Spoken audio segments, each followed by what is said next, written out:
Picture a staircase built out of stacked bundles of cash, climbing up through the clouds toward a single glowing number at the top, $1 million. You do not reach the top in one giant leap. You climb it one small step at a time, one step every single day. Almost anyone watching this could make it all the way up. So why do so few people ever get past the very first stair? Because the first step has nothing to do with money. It is about something most people are quietly terrified to do.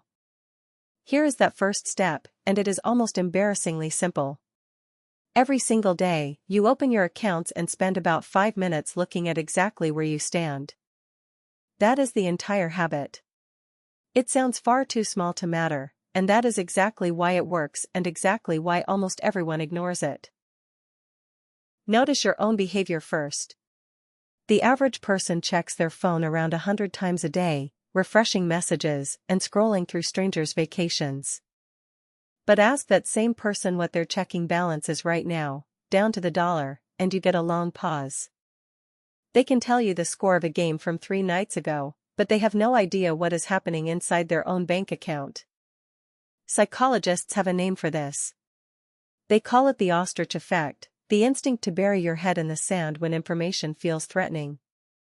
Money is one of the most threatening kinds of information there is, so people avoid it.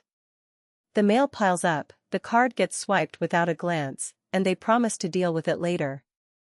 The avoidance feels like protecting yourself from stress. But it works exactly like a slow leak in a tire you refuse to inspect. Staying broke is rarely one giant catastrophe. It is 1,000 small moments you never looked at, quietly adding up in the dark while you were busy not wanting to know. So let me show you what the dark is hiding right now, because the picture is genuinely sobering. Heading into 2026, roughly 2/3 of Americans are living paycheck to paycheck. These are not the unemployed or the struggling fringe.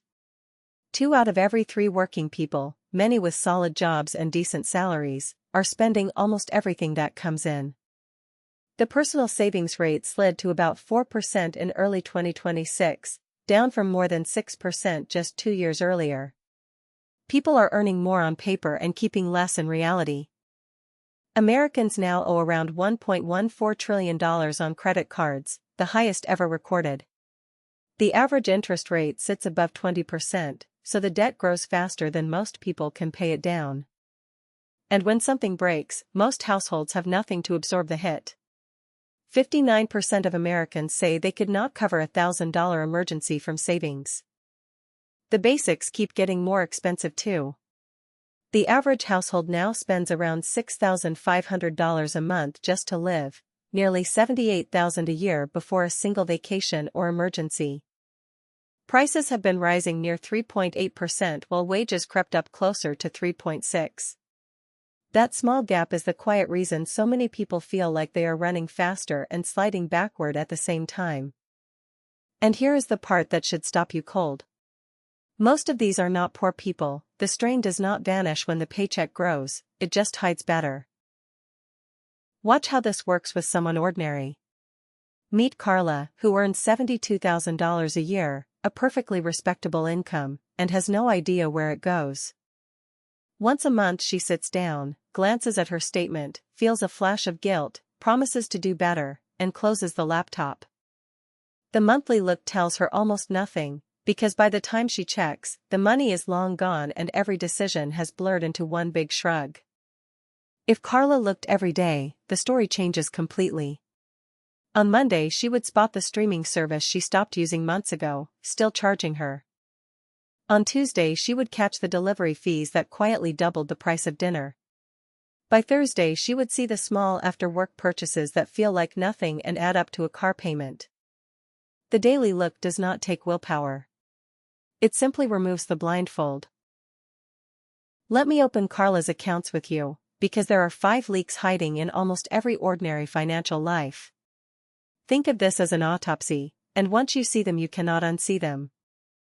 The first leak is forgotten subscriptions. The average household now juggles more than a dozen recurring charges, and the real total is usually more than double what people guess. The second leak is the delivery markup. Once you stack the fees, the inflated menu price, and the tip, those apps quietly add 30 to 50%, turning a $15 lunch into a $22 one. The third leak is buy now, pay later. The payments scatter across weeks and across apps, so you feel rich today and broke in 3 weeks and cannot figure out why. The fourth leak is bank fees, and this one is pure waste. Overdraft and maintenance charges cost Americans billions a year, and almost all of it is avoidable once you can see your balance before the charge lands. The fifth leak is the hardest to name, the convenience tax. It is the extra you pay because you did not plan, did not compare, did not check, and across a year it is often the single biggest drain of all. The point of looking is not to feel bad. It is that you cannot fix what you refuse to see, and you cannot leak money for long once you are watching the faucet. When you know you are going to look at the number tonight, the $4 impulse this afternoon suddenly has a witness. That shift from avoidance to attention is the whole difference. The income excuse needs to die right here. Around 40% of people earning $500,000 a year report living paycheck to paycheck. Read that slowly. $500,000 a year and still nothing left at the end of the month. If money problems were really income problems, that number would be impossible. The reason has a name, lifestyle creep, sometimes called the hedonic treadmill. Every time your income goes up, your idea of normal quietly goes up with it. The raise that felt life-changing gets absorbed within months into a nicer apartment and an upgraded everything. The thrill fades fast, but the expenses do not. The people who escape do one strange thing in advance. They decide what enough actually looks like before they earn it, then aim at that target instead of letting it float upward forever. Picture 2 people earning the same $150,000 a year. The first never looks and never defined enough, so the lifestyle expands to swallow every raise. After 20 years that person has a full closet and almost no assets. The second one looked daily and redirected a slice of every paycheck, and at the market's long-run return that quietly grew into more than $3 million. Looking is the first step, but it is not the whole climb. The second step is to move a fixed amount toward your future every day, automatically, before your spending brain ever touches it. It can be tiny, and it should start tiny, because the goal is to make it so painless that you never feel tempted to skip it. Say you redirect $10 a day, the cost of a sandwich or a couple of coffees. That is about $300 a month, and over a 40-year career you will have set aside around $146,000 yourself. But invested in a simple low-cost fund that tracks the whole U.S. market, at its long-run average of roughly 10% a year, that $10 a day grows past $1 million. And to be honest, rather than hype, even at a more cautious 8%, that same $10 a day still crosses $1 million across 40 years.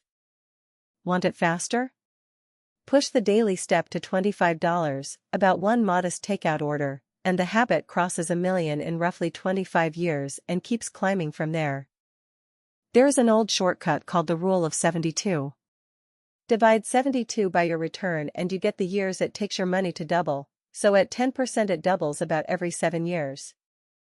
$1 invested in your early 30s has the chance to double, then double again, before you retire.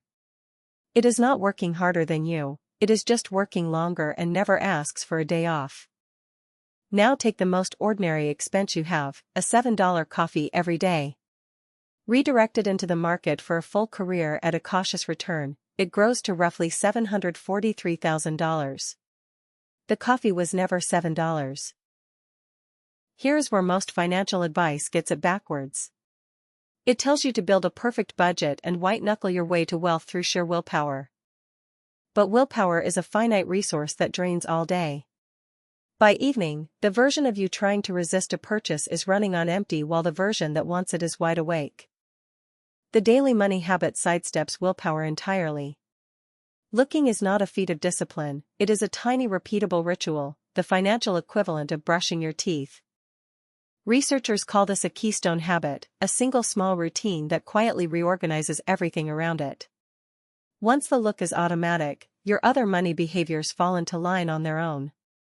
There is a beautiful asymmetry here. The monthly reviewer sees a finished disaster they cannot undo, while the daily looker catches problems while they are still small enough to fix.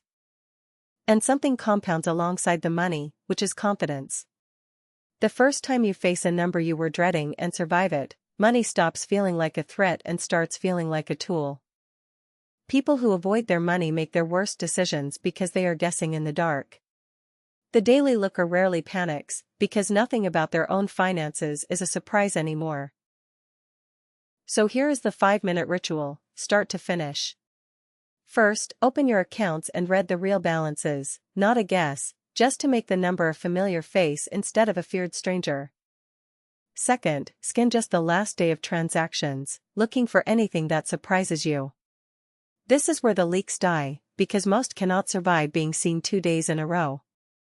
Third, confirm your forward step moved as planned. And fourth, give any non-essential purchase a full 24 hours, because most impulse cravings simply evaporate when you do not feed them in the moment.